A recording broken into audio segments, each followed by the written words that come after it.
자, 그 다음에는 이제 11호 후단을 봐야 되는데요. 여러분들 11호 후단 같은 경우에는 이거 자체가 저명상표의 희석화거든요. 그렇기 때문에 여러분들이 이 희석화 이론에 대해서 조금 정리를 하셔야 11호 후단이 정리가 돼요. 그래서 일단은 심화학습 5번으로 가서 저희가 저명상표 희석화의 개념을 좀 잡아볼 건데요. 제가 몇 가지 예시를 들면서 설명을 드릴 거예요. 도대체 희석화라는 게 뭐냐? 한번 보면은요.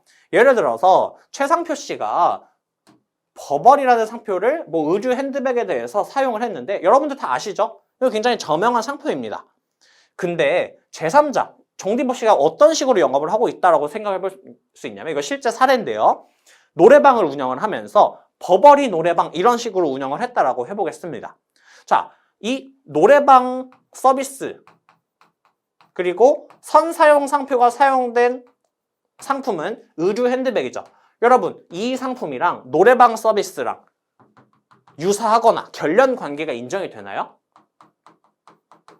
이거는 전혀 다른 범위에 쓰이고 있는 것이기 때문에 유사 범위도 아닐 뿐더러 당연히 뭐 결련 관계가 인정이 되는 범위도 아닙니다. 그렇기 때문에 이런 범위는 뭐냐면 수요자들에게 이렇게 쓴다고 해가지고 이렇게 쓰는 게 여러분들 그 명품회사 버버리에서 쓰는 노래방이라고 생각을 할까요?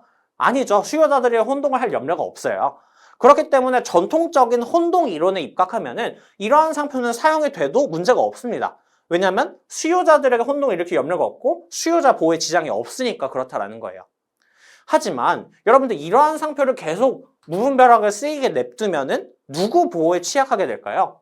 이렇게 저명성까지 획득이 됐다라는 거는 이 버벌이라는 상표 자체에 정말 엄청난 양질감이 있는 건데 이 사람이 이런 식으로 쓰게 되면은 그 상표가 갖는 양질감 또는 이 상표가 갖는 어떤 출처 표시 기능이 있는데 그 출처 표시 기능이 점점 약화가 된다라는 거예요.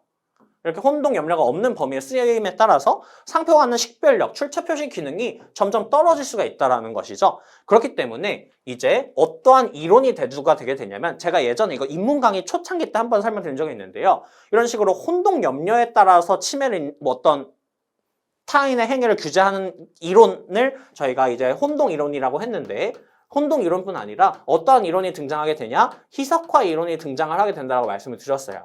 이 희석화 이론은 어떠한 것을 보호하고자 하냐면 이제 이러한 구체적으로 혼동 염려가 있는 것과 무관하게 그냥 이 상표의 어떠한 재산적 가치가 인정이 되면은 그 상표 자체 재산적 가치를 보호할 필요가 있고 그렇기 때문에 이런 식으로 전혀 다른 분야에 사용이 된다고 하더라도 설령 혼동을 일으키진 않는다고 하더라도 그 저명 상표의 재산적 가치를 깎아먹는 행위가 있을 수 있다라는 겁니다.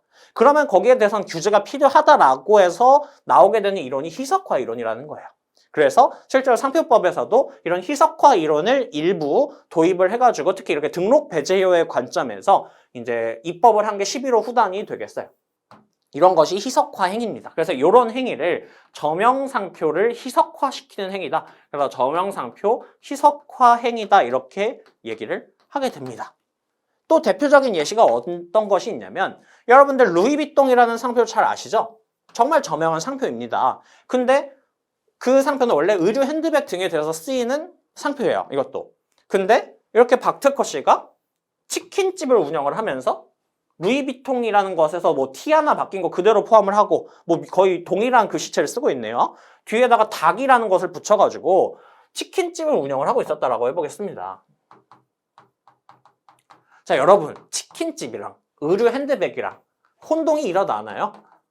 혼동은 일어나지 않죠. 근데 이러한 루이비통 닭이라는 상표 그리고 이렇게 거의 동일하다고 볼 수 있는 것을 이제 약간 변형한 상표를 쓰게 냅두면 굉장히 저명해진 상표와 갖는 그 재산적 가치가 훼손이 될 수가 있다라는 거예요. 그렇기 때문에 이런 행위도 저명 상표의 희석화 행위로서 규제의 대상이 돼야 된다라는 것이겠죠. 그래서 나오게 되는 게 희석화 이론이다. 자, 이 정도 개념 잡고 한번 개념들 잡아볼게요. 일단 총설 쪽에서 저명상표 희석화의 의의를 보도록 할 텐데요. 그래서 여기 나오죠. 제가 앞에 설명드렸다시피 출처운동 야기 여부와 무관하게 그냥 저명상표에 화체되어 있는 재산적 가치로서 어떤 신용이라던가 품질, 고객 흡인력을 약화시키는 일체의 행위를 저명상표의 희석화라고 이야기를 합니다. 그래서 이것도 막을 필요가 있다라는 관점에서 희석화 이론이 나오게 된 건데요. 희석화 이론을 정리하기 앞서서 대비되는 개념인 혼동 이론을 먼저 간단하게 개념을 잡아보면 좋을 것 같습니다. 그래서 이 혼동 이론이라고 하는 것은 상표 보호의 근거에 관한 전통적인 이론이에요. 그래서 저희 상표법 체계에도 전반적으로는 혼동 이론을 입각해 있습니다. 그래서 이건 무엇이냐? 상표의 본질은 상품 출처의 오인혼동 방지다. 그렇기 때문에 수요자들의 혼동 가능성이 있어야 상표권을 침해한 것으로 볼 수 있다. 이렇게 보고 있는 것이죠.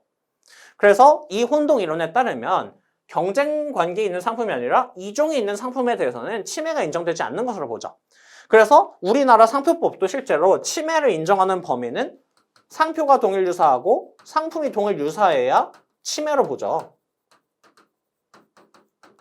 그리고 이러한 관점에서 뭐 선등록 상표와 상표가 동일 유사하고 상품이 동일 유사하면 등록을 해주지 않는다. 이게 이제 지난 시간에 배운 34조랑 7호죠. 이런 것이 다 혼동 이론에 입각해 있기 때문에 그렇다라는 겁니다. 혼동 염려가 있으니까 등록도 해주지 않고 침해로 인정을 하겠다라는 거예요. 그러면은 이 혼동 이론이라고 하는 것은 어떤 상표라는 것을 똑 떼서 상품과 떼서 상표 자체의 어떤 재산적 가치를 인정한다라기보다는 상표가 상품에 사용되어서 발휘가 되는 출처 표시 기능을 본질로 파악하고 그 출처 표시 기능이 타인에 의해서 혼동 염려가 생겨서 훼손이 됐을 때 그걸 침해로 보겠다라는 거예요. 그래서 이 혼동 이론의 핵심은 상표가 상품과 사용에 종속이 된다라고 보는 이론이에요. 여러분 이해하시면 돼요, 쭉. 근데 그럼 이거에 약간 보충하는 그런 견해가 혼동 이론 넘어서 희석화 이론인데요. 그럼 이건 보시면 뭐냐면 상표 보호를 확대하고자 하는 이론이라는 거예요. 그래서 상표 자체가 지니는 신용품질 어떤 정보의 가치를 보호한다라는 이론인데요. 그래서 말씀드렸다시피 상표 자체의 독자적 재산적 가치를 보호하는 것을 목표로 한다라는 겁니다. 그래서 저명 상표를 비경쟁적인 상품에 사용한다거나 아니면 그래서 상표의 고객 흡인력과 판매력을 훼손하는 행위도 금지시키겠다라는 것을 주된 목적으로 합니다. 그래서 실제로 전통적인 보호 혼동 이론만 가지고는 앞에서 보았던 그런 버버리 노래방 아니면 루이비통 닭 그런 상표의 사용 내지는 출원 등록을 막을 수가 없기 때문에 저명 상표의 보호에 취약하다는 점이 지속적으로 지적이 되어 왔고 그래서 세계 각국에서는 희석화 이론을 입법화해가지고 저명 상표의 보호를 강화하고 있다. 이렇게 개념을 잡아주시면 되고 이게 우리나라에서도 도입이 되고 있습니다. 그래서 그게 우리나라 상표법에서 어떻게 발현이 되고 있냐 그걸 이제 볼게요.